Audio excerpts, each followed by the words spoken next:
Well, good evening, everyone. Nice to see you. I'd like to call the Fire Station Building Committee of, what is the date today? Wednesday, June 26th at 6:30 to order here at the Lakeville Police Station. LakeCAM is recording. Is anybody else here recording this evening? Okay. If we can stand for the Pledge of Allegiance.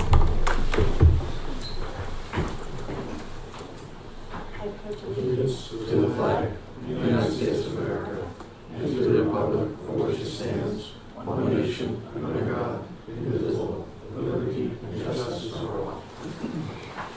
Thank you. How's everybody doing? Good. You're good? Yep. All right. Well, it really is good to see everybody. So I'd like to turn this over to Taylor. If you can just provide us with an update on where we're at. Yeah, we got a few different updates tonight, but mainly to discuss site. We do have some design updates too. First of all, congratulations on town meeting. I think that went great. I think it was well received by everybody, and it's great that we're moving forward. So very exciting, I think. So as far as schedule goes, right now the design team has entered into really design development, and right now our target is fall town meeting for the whole ask. So I had that estimated before in November 12th. Is that? It hasn't been set yet, but Okay. it's usually November. Yeah. Right around that time? Okay. Just wanted to, plenty of time, but we want to make sure we're on schedule for that. So as far as design development and the DD estimate, is if we're still on schedule with everything, Kyle, DD estimate will be ready sometime around the end of August. Yeah, so we'll have September, October, plenty of time to do some marketing and get people out to vote for this project. So just wanted to give everybody an update as far as schedule goes. We're kind of still on that same track that we had scoped out at the beginning of the project. Excellent. When it comes to schedule. We had sent over two proposals. Really, they're amendments to the contract, one for us and then one for Secotio, that falls right in line with the values that we had really estimated or looked at for design development when we did the ask. So that $655,000 that covers our fee, Secotio's fee, and then there was some fees in there for geotechnical and some survey work. So I did send those proposals off to Bob and Lorraine. That was just yesterday. So if you didn't have a chance to really get to take a look at it, that's fine. We don't need them signed tonight. It's not going to slow anything down. Everybody's going to keep marching forward. So it's really just kind of administrative to sign us up because we're only contracted technically through that phase one. So it's just an amendment to our contracts. Secotio included, some verbiage about what design development includes. I included it in ours as well too, just a recap of what our scope of design development includes as well too. So those are up for approval and signature by the town for phase two. Right, and we'll get those out to the committee and probably tomorrow so that you'll have them, and we'll put that on the next agenda. Perfect. Next, I'm gonna hand it over to the design team, let them talk about some design updates and the site. Excellent. So from the building, part of it, we're getting into it. We've, as we've tried to get a little more detail, we found some things. We may have to shift a few things, make room, a little extra room for stairs, things like that. As soon as we have something to that, we put the elevator in. So, we're moving things a little bit, and we'll share with the chief if we do anything drastic. But the idea is to keep it as it is and just figure out how to make it work. So that's moving along. You won't see a lot of update unless there are changes. At some point, we'll get into some more meetings with the fire department, talk about equipment, specifics on equipment and engineering once the engineers really dive into it. So not a lot of building change yet, and there probably won't be a significant amount through this process. It's really a detail-oriented process. However, Spencer's here tonight, and there are some updates on the site, and I'll hand it over to him. Yeah, so thanks, Spencer Lynn's Park Corporation. So to immediately get into it, the most pressing issue when we last met that was coming up was figuring out the issues with the stream, whether it be perennial or intermittent, and just the general nature of all the natural resources on the site. So there's basically three chief concerns that we have that will impact design and thus costs. So going from, I guess, easiest to hardest, we're in an outstanding resource water area. The main implications with this come in the form of the stormwater design. I don't believe there are going to be too many large implications as it comes with the outstanding resource water design. Obviously, I don't have anything preliminary laid out for stormwater, but we did find a lot of sand out here. The police station was built on basically sand. It's still sand when you move, 50 yards that way. So we have enough room for a septic. We have enough room for, stormwater infrastructure. Some of the test pits that we conducted over here that were closer to the skate park, a little less advantageous, high groundwater, still some fine sand, still pretty permeable sands, but the high groundwater would make it difficult to put stormwater infrastructure specifically in these areas. With that being said, stormwater infrastructure, very advantageous, sort of either underneath the pavement, up here, septic down here, could very well easily make it work. The groundwater is advantageous enough in these sort of areas for something to be underground and H20 load rated, sort of out of sight, out of mind.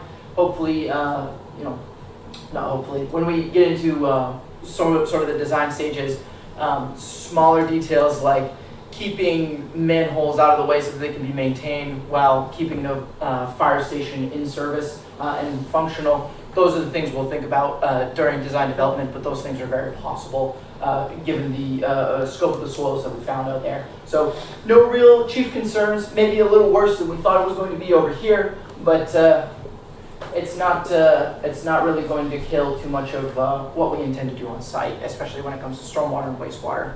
So that's outstanding resource waters in a nutshell. I don't think it'll be too difficult. We are outside of any sort of drinking water nitrogen loading concerns as it relates to the riverfront area. Basically, this green line you see here, can't put a septic beyond it or closer than it. So septic system intended to be sort of right here in this parking area.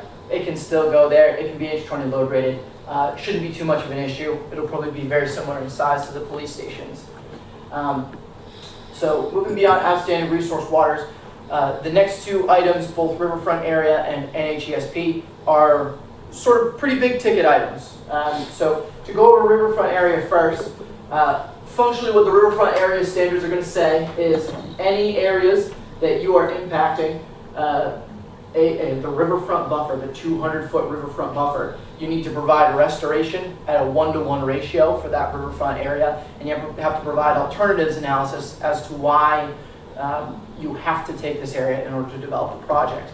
Now, we have a lot of the evidence on our side of, hey, we need the fire station to directly go out to Bedford Street rather than routing out existing drives.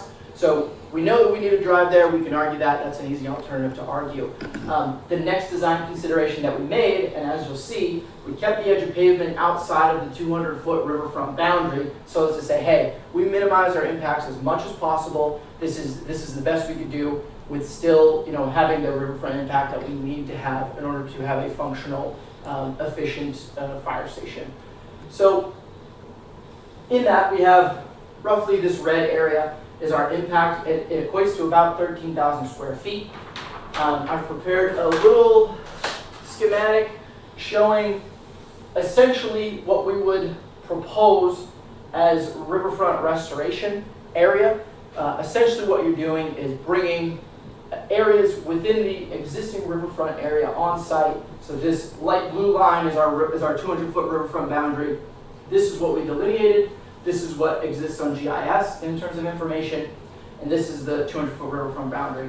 So Can you just, sorry Spencer, can you Yeah. just point out what you delineated again? It might be tough for people to see. the solid lines Yeah, are what we delineated here, and then this is GIS. Yeah. So essentially, what we need to do is, but first of all, the bylaws within the riverfront regulations only allow 10% of the existing on-site riverfront area to be disturbed. And so we are below that 10% figure. So this is what we're currently showing is allowable. So this red area is our impact. It's about 13,000 square feet. So because we have a one-to-one obligation through the regulations in terms of restoration, we need to have elsewhere on site restoration area singled out and designed and provided with the design, with the application, with the NOI, showing that we've restored an equivalent amount of area. So the area that we've identified, and it's a dummy area, I'll call it. We just throwing it out here. If there's other places that people have in mind on site that are within the riverfront boundary, we'd love to see those ideas. This is currently the area that we thought would be most advantageous for riverfront restoration. I don't know what these are. If somebody could tell Horseshoe me. pits. Horseshoe, that's what I thought, but I wasn't sure. So right behind the horseshoe pit, you have a lot of existing lawn area. You could very easily plant it and bring it back to a riverfront buffer state, and that counts as our one-to-one offset restoration for the impact that we're having. So to show you kind of what a restoration plan looks like, this is from unknown site somewhere in Massachusetts.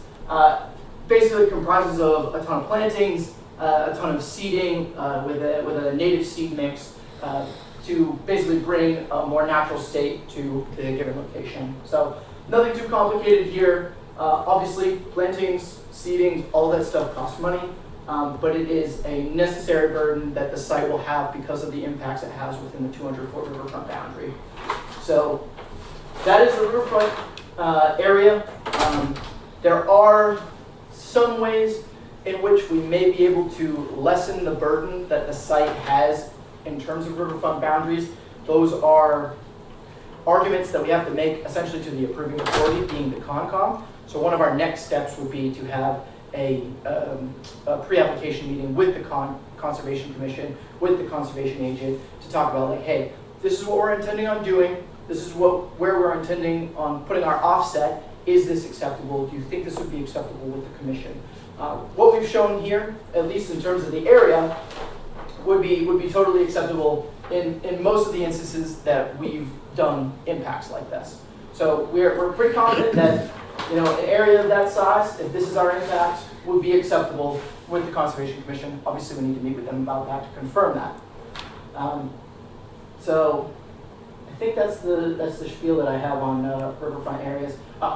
The last thing is, in terms of riverfront areas, this 200-foot riverfront boundary is associated with riverfront that is across the street. Now, the intention of the riverfront boundary is to provide a buffer between the activities that are going on outside of the riverfront and the river itself. So, obviously, Bedford Street bisects the riverfront boundary right down the middle, or even further, because the river bank is directly abutting the road. So there is an argument to be made that the riverfront boundary starts here for us, rather than the 200-foot riverfront boundary off this riverfront, because this road does not function as buffer. So that is one potential argument we can make to lessen the amount of impact that we're having in the riverfront boundary, but there's no way to essentially say it's like no riverfront area. Essentially, your 200-foot becomes sort of this instead. So that's an argument we can potentially make. We'll try to make with the conservation agent. Who knows if it works? It's pretty much subjective. You're going to get Concoms that go for that. You're going to get Concoms that don't go for that. We'll have to have that discussion and see whether or not we can lessen the amount of restoration area we're going to need to provide. What I'm showing you right now is what we believe to be we'll call it the worst case scenario. You can see that I've done my best to keep pavement outside of the riverfront areas. I know that there exists out there a big intention to have the fire station as visible, meaning as close to Bedford Street as possible. This is as close as we've gotten it. to also maintain as little riverfront restoration, less costs, as possible. Now, there is a world in which we bring the station and all of the development associated with it closer and increase our riverfront burden, but then we need to find more riverfront area to restore. We've kind of squeezed most of the riverfront area that we can restore out of the site at this point. I don't know about any areas up here, but it's kind of all wooded. So kind of what we're trying to squeeze is these lawn areas that are previously developed.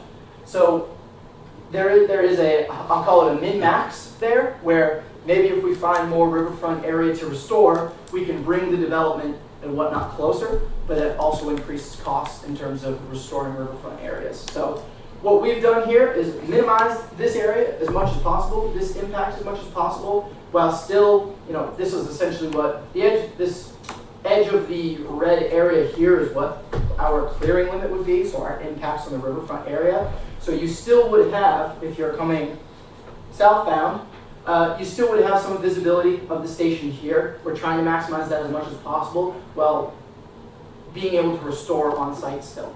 So that's the game we sort of played here, if anybody is wondering sort of why the layout changes that we made were chosen. So I'll go into those layout changes later. The next commitment that we need to talk about is NHESP. For this building in particular, it was considered what they called a take, meaning that they were taking up priority habitat for eastern box turtles. Eastern box turtles. I know what it means, what you just, Yes. Oh, sorry, natural heritage endangered species protection, I think. Yes. That's close enough. That's close enough. If you throw out acronyms, everyone doesn't know all. But so the endangered species in this area is the eastern box turtle. This particular development had commitments with the NHESP. They called it a take, meaning they were net taking eastern box turtle habitat and therefore had to make concessions not only during development in terms of keeping the turtles safe and outside of the work areas, but also providing habitat somewhere else, either on site or within the town, to lock it in as eastern box turtle protected habitat. Can't touch it, can't develop on it. What they did was over here in Wamsutta, they sectioned off like 21 acres for this particular development for the police station. They sectioned off a whole area of Wamsutta, or directly abutting Wamsutta, to protect it as eastern box turtle habitat. Something similar will have to happen for this development. We will need to make concessions with NHESP, with Natural Heritage, to basically frame the site as a net good for the eastern box turtle. And so we are going to be taking this much of their habitat, probably.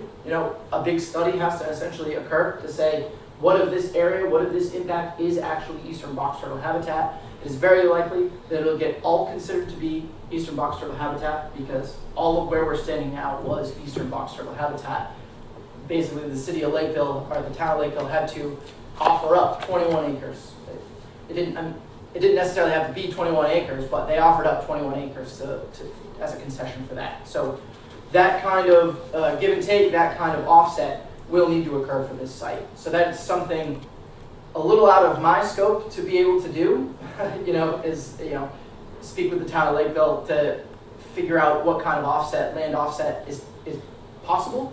But that's almost certainly what's going to be necessary. That's what was done for the police station, very likely what's going to be necessary for the fire station. So just to get those talks started, I believe LEC is under contract with the town. Yeah, that was the consultant I was telling you about yesterday. Yeah, they did great work. They've done 1 million of these now, so they had all the information in front of them. They definitely know what they're doing. So I would probably get them started on that, as their direction. I don't know what the town of Lakeville is capable of offering up as a concession to NHESP, but that's going to be what's necessary. So with that being said, I'll go over sort of what the design impacts were. Like I mentioned, I think this is a 30-foot wide entrance drive. This should be very accessible, very routable for all fire apparatus. You can see that we sort of shaved off as much of this pavement as we could based on the new 200-foot boundary line that we're operating with. So with that being said, the uses, I spoke with Kyle about some of the uses for each of the bays. Essentially, what it works out to is each bay has growing intervals of 10 extra room to maneuver. So this top bay has 50 feet. This next bay has about 60 feet at its thinnest point. This next bay has about 70 feet at its thinnest point, 80 feet, so on. All of the largest trucks, all of the largest apparatus and their associated bays, we routed under Kyle's direction, and we're able to work everything out where you could pull in and back in. So we routed this layout. We believe this layout works with the machinery that is being used, on a per bay basis. So that's the justification for the layout of the pavement. Nothing much else really changed. We actually rotated the building just ever so slightly to be more parallel with this access drive down here. Other than that, in terms of design changes, not much else really. So with that, I guess I'll open it up to questions. I just threw a ton of information at you, but All good information. willing to. Oh, and sorry, to go back to the stream. Basically, at this point, in the absence of any concrete evidence at this point, we should be operating under the assumption that this will be considered a perennial stream. This does not eliminate the idea of it being an intermittent stream. It's just that evidence is not really there yet, and we haven't really seen much evidence either through anecdotal, reports from people in the area or from our own eyes. We haven't seen this creek bed bone dry yet, which is the minimum standard for being an intermittent stream. I believe it's 4 consecutive days of being absolutely dry. So we haven't seen evidence of that yet. That doesn't preclude the idea of that being possible in the future, but it's not a safe design assumption to be operating on at this point. So we will be operating under the assumption that it is perennial. We are willing to accept evidence in the future and pursue evidence in the future even of it being intermittent. So with that being said, what you see here is based on that perennial determination. I believe that covers it now. So if it were able to be determined as intermittent, that restoration area would get much smaller, correct? Don't quote me on this, but I believe it dissolves entirely. Okay. Yeah. So previous designs of having the building be right up against the road would then be possible. Obviously, you still have your commitments with a 100-foot buffer, but that is far more workable than a river. It looks like you might have a sliver of pavement, kind of in it, but for all intents and purposes, it's pretty much gone, right? Yeah. And my other question was, the restoration area, does that have to be on the same parcel of land, or can that be other places in town, sort of like the box turtle? You either have to do it so that they want it to be in the same riverfront. So this stream, they would prefer to have the impacts be restored on this stream. Yeah. So on site is what they would prioritize. You'd have to do an alternatives analysis, or at least argue why you can't do that, and prove why you can't do that, and then you could go elsewhere. Yeah. Okay. We've done it before, but this site does have, I'm not going to say ample area, but area available to do restoration. Yeah, no, that's what I thought. There is the opportunity to go elsewhere if you have to. Yeah. Correct. Yeah. Yep. So, pardon my lack of understanding of the process, but the design we see there is, as far as operations, it's less than the previous design before this, the stream was identified. Yep. What's the process of challenging that? What's the process of getting us back to, that original design, that original location? So we would need to have no riverfront impacts, and we would still need to be kind of all set with NHESP too. But that is less of an issue. So in terms of riverfront impacts, we would need to have enough restoration area available to offset the impacts that we're having. So if you can imagine trimming this down to almost nothing and bringing all this way, you're going to have tens of thousands of square feet of impact, greater than the impact that we're currently showing, and you're going to need to offset that somewhere, and that's going to have a very large cost if you have to restore acres worth of plantings, seedings, things of this nature, and they're going to want to see an alternative, and you're going to need to argue why we should be allowed to put it there rather than having less riverfront impact by moving it back. So, You're saying, were you asking, Chief, if we were to move it into that 200-foot buffer? I guess, Or were you asking, what's the process to Well- get it changed from perennial to intermittent? it's not, I've seen documents where septic systems in existing properties have been built, what's the word I'm looking for? Not the opposite of perennial, Intermittent? intermittent, thank you. In the document said intermittent, they classified that stream as intermittent, and now, it comes to our construction of the station, and all of a sudden it's perennial. So there's a conflict there, I don't know what, why this piece of property benefited from this intermittent status, and we're gonna have to, pay this deficit, or we have this deficit to face because we've been classified as perennial. yeah, so It doesn't make any sense to me. prior determinations of intermittency are not necessarily indicators of what is actually out there, especially with something like a septic system. Most companies who are going to go out and do a septic design, especially a repair, are not doing riverfront impacts as it's sort of classified. They're not changing from like a pervious surface cover to an impervious surface cover and needing to do restoration efforts. So the classification of the stream itself is not necessarily under a magnifying lens, I would say, whereas for this project, it's a sort of a focal point for the design. Okay. And this is based off the USGS mapping? This is based off our own natural resources review of the stream itself. Okay. Isn't it also classified under USGS as perennial? If my natural resources guy was here, he could answer. Yeah, that. I believe the answer was yes. Yes. Yeah. I mean, it shows up on Mass Mapper. Mass Mapper takes their information directly from USGS. Yeah. If it's on USGS, then and it shows up on Mass Mapper, and it shows up here, probably Yeah. perennial. I guess the restoration piece is what gets me, because, 18 is right there, and then that's already impacting the riverfront. Yeah. And now we're on the other side of it, and now we've got to come up with the restoration location. So Yes.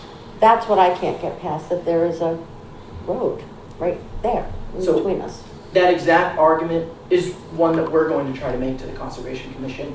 With that being said, the 100-foot offset for this portion of the perennial stream that's on our half of the property still does go out to, here, but, let's ignore that this exists. It still comes out to about like here. Mhm. So you still have riverfront impact, they're just significantly less. So that would definitely be an argument that we try to make to the Conservation Commission. What I'm showing you here is, I'll call The it worst worst case case. scenario. Right. But you still can't move the building forward, even with that, barely. So If even from this, if we move the building, obviously we have to look, any movement of the building forward is gonna be about apparatus, turning radiuses Right.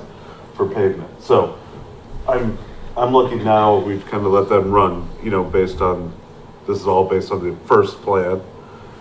We may be able to modify this if we skew the building enough, and we gotta look at what that would look like on the site. Cause obviously this line is coming down to here, so this really starts to skew. We may be able to get it closer and minimize that impact, but then we gotta see what does that look like But then down you the lose- approach, and is it too close to this road that it's gonna but kind you of throw lose- off You view? lose the Like, tarmac for that, right? The front. yeah, we would lose this, what I'm gonna call convenience parking. Mhm.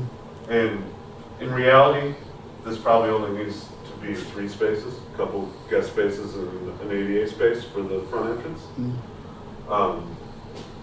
So I'm thinking if we do this, we lose this, or we shrink it down a lot. My concern is if we get a corner of the building, what does that look like when you make that turn in? and how does the building fit.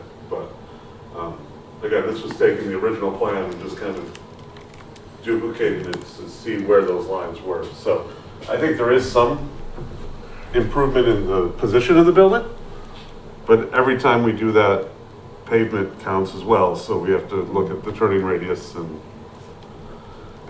when we went through and kind of this, we tried not to hinder your ability to put any piece of apparatus Yeah, anywhere. that's what's in my head. But we did think it through based on what we've said.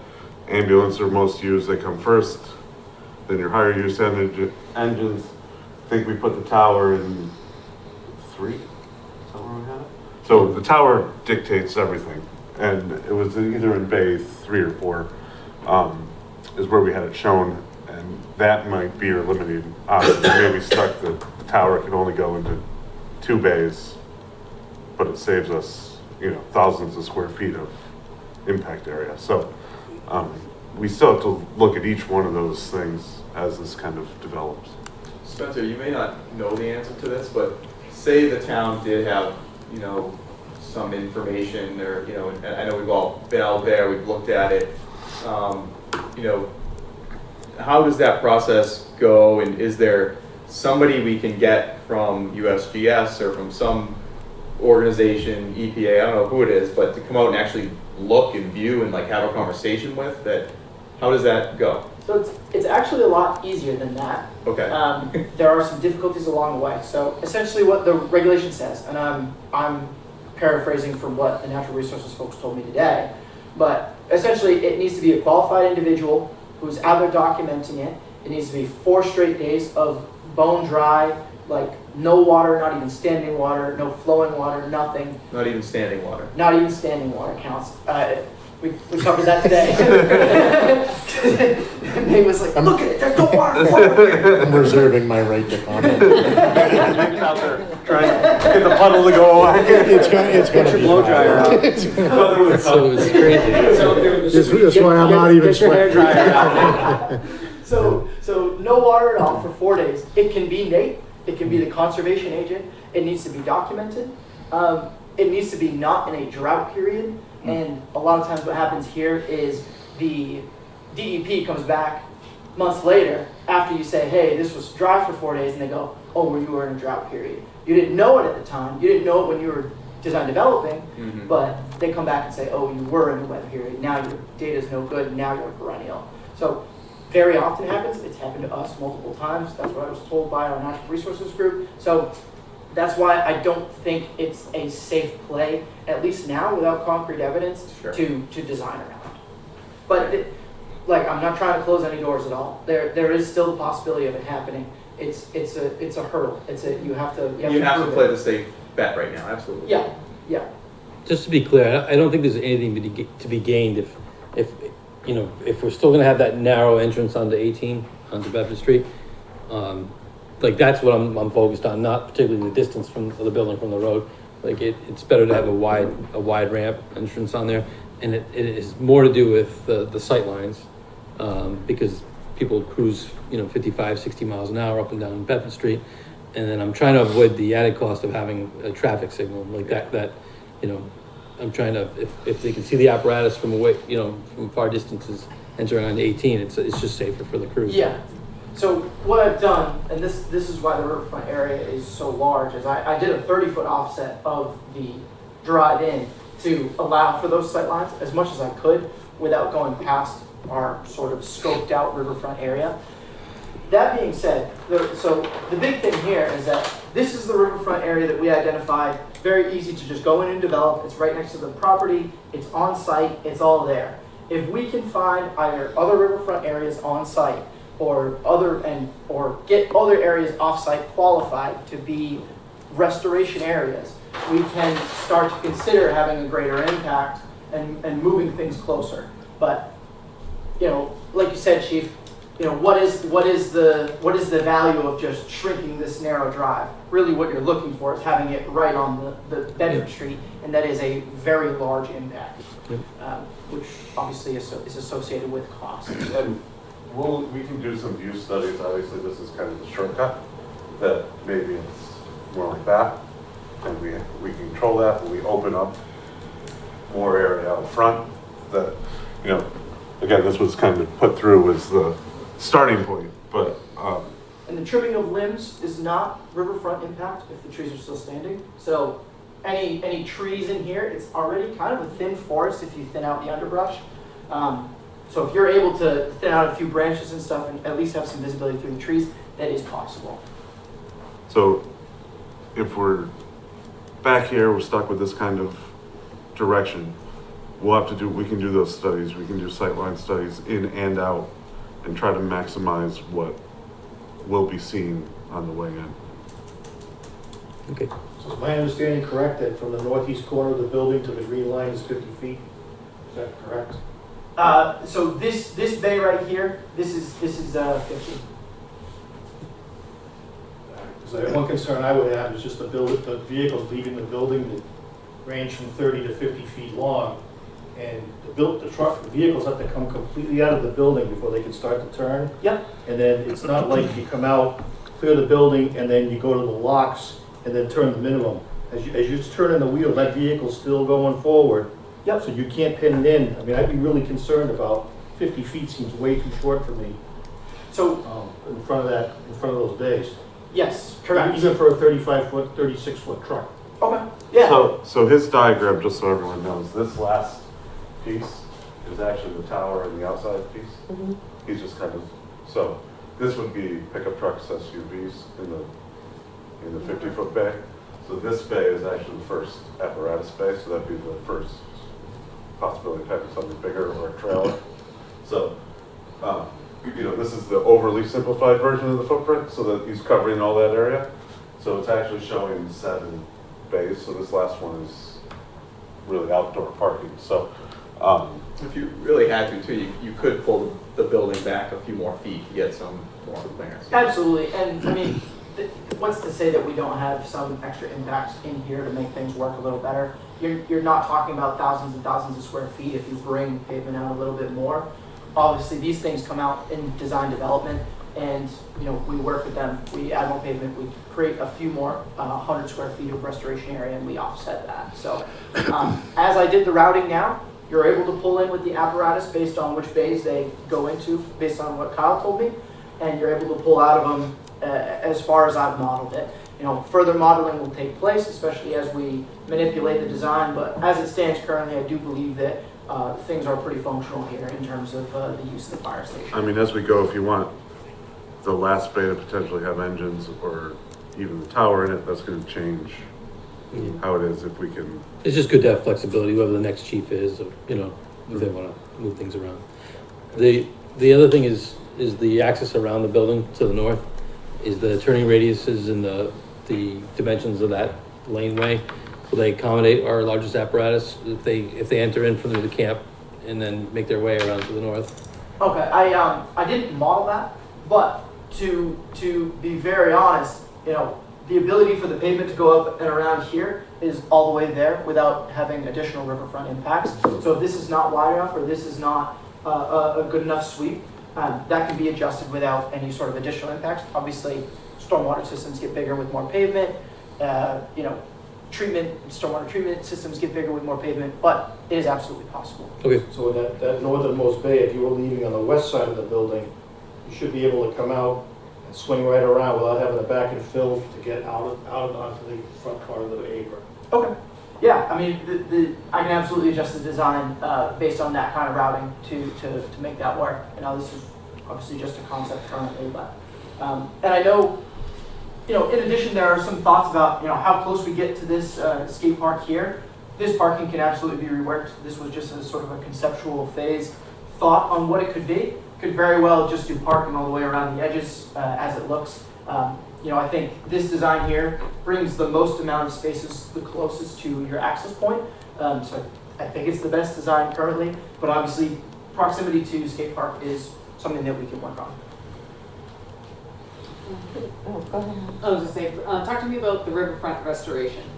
Maybe go back to that That's where other I was project going. that you showed. Okay, good. I just want to know, like, you know, maybe with this previous project, like, the impact of it? Are we talking we're putting full-blown trees in there? Are we planting some wildflowers? Yes. What are we looking at? Full-blown trees, full-blown wildflowers, shrubs, intermixed. You're talking about really naturalizing area. You think Okay. about a wetland and the kind of vegetation that exists in a wetland. That's a very similar, you're trying to recreate that essentially. So you're planting trees, you're planting plants. It's an expensive undertaking and you have to be qualified to do it as a contractor. So there's some specialization that exists there. It is expensive. Are you planting adult trees or you are? Seedlings. Probably not more than a few inches in diameter, Yeah. but you are planting definitely some significant trees. Yeah, okay. But we're not bringing in 10-foot trees here, we're bringing No. a seedling. Yeah, They're small. yeah, Okay. yeah. I said But yeah, they're very intermixed in all of this. You can see in this design, you got tree, shrub, and you're really peppering them all out through the restoration area, and then you're seeding all of that with a specialized seed mix as well. So it is a very comprehensive undertaking. So back to the riverfront, the 200 versus 100. Those powers to be that we would get in front of and talk to me, I mean, and I'm sure everybody's feeling the same way, the fact that a road bisects all this is just crazy. To me, it's a culvert that's just picking up, Yes. water runoff from the road, it's picking up oil, it's picking up salt, Which is not good. Yeah, exactly. So if anything, we're bettering it on this side, but So we will be treating stormwater, at least in some capacity, Exactly. that comes off the road. Yeah. Correct. So is it worth getting in front of those powers to be and saying, look, we want to put this building up closer. We feel like already there's a road going through this riverfront. Mhm. Is it worth having that conversation without seeing, the culvert drive or stream or whatever you want to call it, drive for 4 days? Or, is it worth trying to get like early conversations about how crazy or not crazy this really is? Yeah, so that is absolutely a conversation that we're going to have. We talked Okay. about it today. Like I said, this riverfront boundary, pretty sus, right? Because it's already bisected by Bedford Street. Yeah. This riverfront boundary, it's all woods right now. So this riverfront boundary, we're going to be pretty held to. So, Okay. but that boundary is not shown here in its entirety. That boundary essentially operates like this, right? So we're going to have that conversation. The Conservation Commission is the approving authority for this. DEP has the ability to comment on it. Oftentimes, Conservation Commissions will follow what the DEP says. I've dealt with riverfront stuff before and, countered DEP comments and gotten through Conservation Commissions. It's a conversation that you have to have with the agent and see what they think will be allowable. Is this commission in specific going to really hold us to this? Or are they going to see the logic that we all kind of see and say, this is your true riverfront boundary because this is the riverfront that you're actually impacting, that you're actually, having impacts on and needing to restore. Yeah. So that's absolutely a conversation we're going to have. I see it as a winning argument. I am a conservation commissioner, not in this town. So Can you go back to the aerial view? yes. So looking where you're talking about moving the restoration, is there a blue line to say that that's part of the river? Yes, so this teal line, teal probably not the greatest color on a green map, but teal dashed line is at least the GIS information for the riverfront. You can pretty much easily see it on the aerial when it's on your computer. There's a very distinct dark line that operates right here. That is your river. So the GIS line is pretty accurate. This area is well within that 200-foot boundary for sure. So whatever remediation we have to do, it has to be within 200 feet of where that river line is. Correct. So first of all, we need to find out if the parks had any plans for that piece behind. that they do now. Yeah. Yeah. So where else does that dark blue line go? Where does it end? So I'll trace it with my pointer finger. It's all kind of right here. It runs pretty straight, to be honest. But where does it go on the left? On the left, it goes at. Does it just? I'd have to go out there and look tonight, but I believe it probably goes underneath the culvert because there's a road that goes right across Right. it. So I would assume that there's some sort of conveyance structure that brings it across. But if Either there's area that's by that road that's available, I mean, that's not, grown, Yes, certainly. potentially we could put that there. Certainly, and there are some somewhat barren areas kind of up here. Mhm. We didn't look up here because there's not a lot of availability. It's mostly all woods, 200 feet north. But yes, there are certainly some areas here adjacent to the road. There are certainly some areas here potentially. Trees, aerials maybe don't tell you the whole story either. Maybe, with the existing camps that are here, maybe there are some existing impacts in this area that we can justify as areas that can be restored. Does it have to be consecutive areas? They have to be contiguous and hydraulically connected to the river. No, but I They do mean not that- have to be all attached to one another. They don't, They can be piecemeal. You can have a Okay. little piece here, a little piece there, a little piece there. Absolutely. okay. That's a little But it has to more be- appetizing, Previously disturbed, like lawn area, even like previously. right. gravel, trashed areas, things of that nature. Nate, We you better can't go get out your- there and just cut a bunch of I was trees. just gonna say, Nate, Nate's going out tonight. Yeah, Well, that's part of the He argument. made out of it. Plausible deniability. That's part of the argument that I would love to make, because you cut all this back in a roof front area, and then you just restore it right in place and perfect. We Yeah. have sight lines. Unfortunately, that kind of thing doesn't fly. Can we try to work with the Conservation Commission on that? Absolutely. That's a conversation we have to have with them. And the river There's an ends awful with- lot of wiggle room here. I think we're really honing in on worst case scenario where I was hoping the meeting was gonna be happy. Look, we voted for some money to keep going. Yeah, so I had to muddy that What water. this whole thing is we did the wetland delineation. Now we know where the wetland Yeah. is and what we're dealing with. The next steps are to get in front of conservation, have a respectful Yeah. conversation, tell them what we're up against, tell them, I personally haven't ruled out the intermittent thing. I'm sorry. I just, it's just one of those things. It's a drainage ditch. Mosquito control went in there and dredged it. And The it's door's got open. standing water right there. It's not moving. I walked out there today. It's stagnant. It's 2 inches deep. We're in June with all kinds of rain that we've had. This thing it's going to dry out. I think it's important that we've gone through this exercise and identified solutions. Right. But I just don't want to beat this Too part much up on it, because right. even when we start talking about replication, we still have the natural heritage Right. piece. They're not gonna let you go into a sandy area that has been disturbed because that's where the turtles breed. So there's a lot of different things going here. I think that we have the delineation. Let's get in front of conservation, see what they think. And we really need to make a play on the intermittency of that ditch. Yeah, I agree. I was actually looking at this as sort of good news in a way that we know it can be done. Somehow, some way, there's nothing that's stopping the project, right? Yeah. And it's now how much can we peel back from this? So I'll say the natural heritage stuff is the biggest obstacle here. This property did it. There's no reason to say that that property can't do it, but it is the biggest obstacle. That's why we hired the same person. Yeah, they did a great job. Yeah. They should keep doing a great job. So, to also preface a lot of this stuff, if I know the wastewater load for the station, I can design a septic system. If I know roughly how much pavement we're going to be using on site, maybe it changes a little bit here and there, I can design the size for a stormwater system.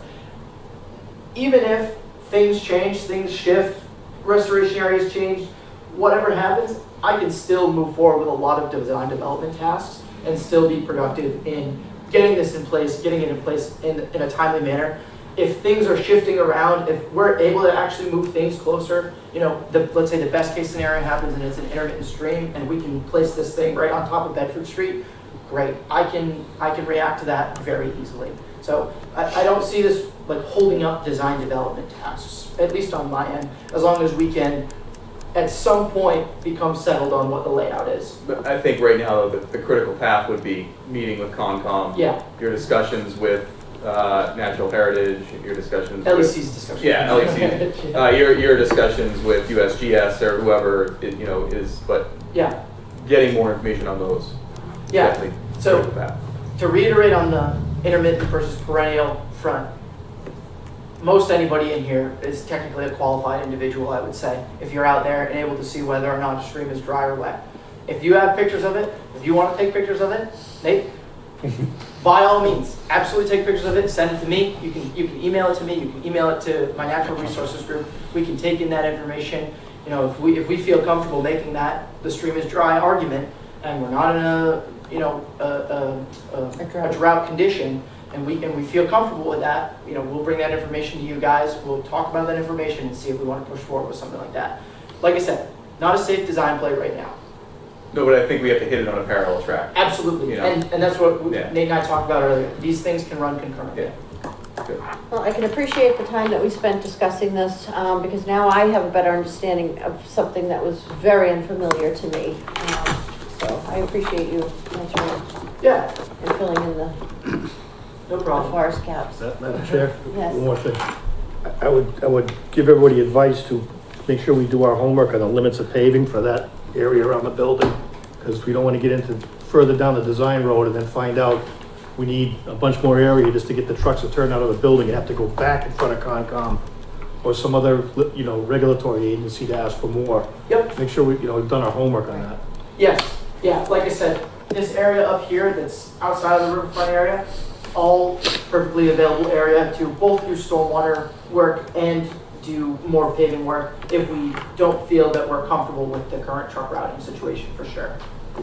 And we will work hand in hand with Kyle, we'll work hand in hand with you guys to make sure we're properly modeling that. I would love a good idea of like what apparatus we possibly would put, you know, up in this top one, and then work down the line. What is the most advantageous position for you guys to be in? Let me route that. Let me see what the extents of the pavement have to be. Yeah, I can do that. Yeah. Okay. Madam Chair, through you, maybe I missed something in the meeting. Could you flip back a page for me? So, during his presentation, he showed you can pull up and back in. What happened to drive-through? So they're all drive-through, we're just leaving the possibility. Okay. So All right. if, I just if got you have nervous two when I heard engines back. if you have two engines back to back Right, that are designed to leave in Okay. opposite direction, but you only need one, that's you fine. still want the ability to. Good back in. Okay, I just thought It's- somehow yeah. we lost the No, drive-through it's purely a and I space. was imagining Yeah. the chief having a minor stroke over there, so I just wanted to make sure we were okay. It didn't That was do all the at 3:30. Just double checking. Kyle did explain it. That's one of those like funny terms, drive-through, because they are drive-through, but like Kyle said, most They of the don't- time you have apparatus I know. going opposite Yeah, ways, so yeah. you can, And you know. Yeah. in a perfect world, we're gonna have everything pointed towards the front. But there's just certain configurations that you need that Understood. option. Yeah. Yeah, if you can avoid backing the tower, it's always a great idea. Amen. But we want to leave, obviously that takes more space, so we want to allow Okay. the ability to do that, so they're not stuck. So Alright. somebody's gotta go move a truck, so drive it around the building, so we Yeah. can drive it through and keep doing that. No, I get that. Perfect. Answer my question. Thank you. All right, anybody else have any questions on this? All right, let us know when we're going in front of Concom, because I would like to be there, so. Yeah, we can start coordinating that. I'll send an email out to the agent. I've probably met them before. I don't know who it is, but I've done a lot of work in this town before. Excellent. So, yeah, we'll keep everybody informed on the talks when that's going to happen. And Okay. if you want to join, absolutely be a part of the conversation. Thank you. Show of force. Yep, show of force. We'll all Bully come. them. We'll all show. Thanks, Spencer, that was All right, great. yeah, that's excellent. Thanks, Spencer. I just wanted to say, I know I personally had reached out to Kyle and Kayla to say thank you for your ability to just be approachable, and your delivery at town meeting was very well received. I've had quite a few people mention that it was very calming and very clear and concise, and they understood it. That's great. So I just wanted to provide that feedback to you. Yeah, thank as you. well. So, all right. So as far as the schedule is concerned, we need to, we're gonna stick with our regular schedule as far as meetings are concerned. What was it, the second and fourth Wednesdays? Yeah, I don't know if we would, in 2 weeks, I don't know If we'd even have anything to. if we'll have a ton of updates, yeah, because we do have the 4th next week, so that's kind of, I know people have a short week, but, Right. also I'd really like to meet kind of once we have some more information from Concom and kind of know on the site more. The one thing I was going to ask you, Kyle, is do you have a presentation planned on HVAC systems, cost benefit analysis, that sort of thing? So we will. Yeah. Right now, we're trying to tweak a few things that we Okay. found on our end before we get them moving. Okay. But I think the first step would probably be a meeting with the chief and his staff who he wants about maybe some towns, so we can go over some options for mechanical systems and go over some specific needs, equipment needs, just get some big picture. of Yeah, things. I'm just thinking of any presentations you want to give to the committee on. I think after that, that's where they can say, okay, based on departments' needs, towns' needs, we're recommending this. Yeah, and then these are the couple other systems we looked at. Yeah, we could have looked at this, Yes. but, Okay. our interpretation would be, this is the best route. So it's probably a month from now. Okay, So the 24th was our next scheduled, after that would be in line with, having it on that day. 1, 2. July 24th? Mm-hmm. We do either the 17th or the 24th. I know I was going it just in between our next two. We'd have to see if obviously, I like to have the meetings here in this room, so we'd have to double check to see if the 17th, would be able to be housed here, but we already know that the 2nd and 4th are, Yeah, Hours. or we just stick with the 24th, and if, I can update the committee if there's anything that we need to pull a meeting together for, we could just do that. okay, yeah, so there's time. So why don't we just plan on the 24th right now, unless you hear otherwise. So.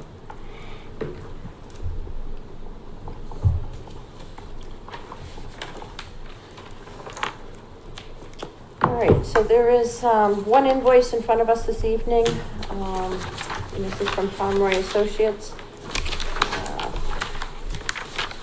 I didn't leave yours out, Kyle, I just didn't get one from Mark. All right, so this is for the OPM services breakdown from 5/1/24 through 5/31/24. Nate, I know you usually like to. I'll make a motion to approve Pomeroy Associates LLC invoice dated 6/10/2024, invoice number LFSP-007 in the amount of $7,730. Second. Motion and a second. Any discussion? Hearing none, roll call vote, please. Starting with you, Nate. Darling, aye. Noon's eye. Simon, I. Brian, I. Carboni, aye. McCullough, aye. Costan, aye. Conroy, I. Motion Funny if carries. you said that. I was Also, gonna. there are 3 sets of minutes that were provided to you. Did everybody have a chance to review them? It was March 27th, April 10th, and April 24th. Yes.